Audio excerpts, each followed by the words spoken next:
Hey guys, welcome to Reflection Thursday, where every Thursday I look back through my week and I find something to share with you here in this video. Now I know the lighting in this video is probably not the best, but hey, you gotta make do with what you gotta do. This week's video I wanted to bring up two things that are a little bit sad, so bear with me and have tissues ready. Two major things happened this week, and the first one was, of course, we had to say goodbye to Harambe the gorilla from the Cincinnati Zoo. Now, Harambe is not some crazy amazing thing, but unfortunately he did have to lose his life because a parent decided to not keep an eye on their child. And that was their fault. They now live with the guilt that a gorilla had to die because this person did not feel like they needed to, they just let their kid do whatever the hell they wanted, and this is what happened. Now, the kid in question was 4 years old, and he did fall quite far, and he did sustain injuries, and of course, the major instinct that I think a gorilla does, especially with the young one, is to protect them, and was doing everything they could to protect the child, to make sure that he was okay, because he was screaming and crying. I know there is a lot going on, and Cincinnati Zoo stands by their decision 110% that shooting him dead was the most appropriate thing possible, because if you were to tranquilize him, he's probably a little afraid of what's going on and may fall into the child. We don't know, but unfortunately we will never know because he's no longer alive. Personally, I think nowadays parenting is non-existent. Parents just want to be their kids' friends when that is not the truth. Their job in this world is to make sure that their kid doesn't act like a head, and unfortunately this parent is not going to be the Parent of the Year or Decade or Millennia Award because of the situation she put her child in when she just simply stopped looking and watching him, and now has to live with the burden that a gorilla has now died because of her lack of parenting, and that needs to be fixed. I think that needs to change. I mean, I was raised in the 90s where if you did something wrong, ya got spanked, and I know that when you get spanked, you learn.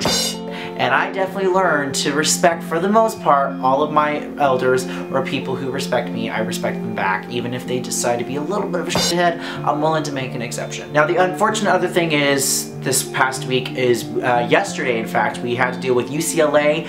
They did have a shooting on their campus, and unfortunately there was 2 deaths. One being an innocent bystander was shot and killed, and we did have another person who happened to be the shooter who killed himself once he was done. Frankly, for me, I just wanted to send my prayers out to anybody who was there at the campus, people who had friends on the campus. Why is this thing still a thing? Why is this shooting thing still consistently going? Why do we have to deal with the fact that people are afraid to talk to people? Why is it that we have such a difficulty talking to people and giving our frustrations and the things that we're dealing with to people like a therapist or someone who can help guide you kind of down a path that doesn't involve ending the lives of innocent people? And you shouldn't have to vent your frustrations out on people who have done no wrong to you.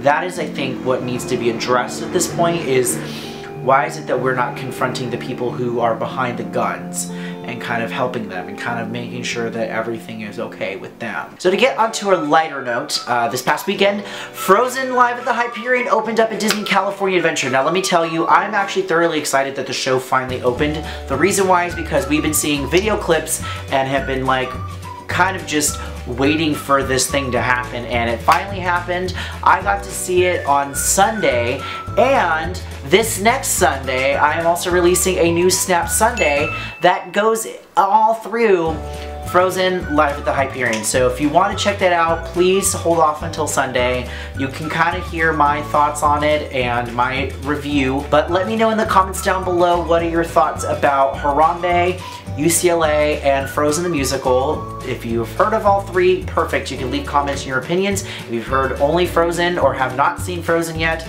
please tell me how excited you are, when you plan to see it. Thank you guys so much for watching this week's episode of Reflection Thursday. If you liked the video, please do not forget to like down below and subscribe. There are new videos every single Monday and Thursday. All of my social media links, including the link to Return Home the Way I See It and my merchandise shop, are located in the description down below. So thank you guys so much for watching, and as always, my name is Forrest, and remember, pink cake.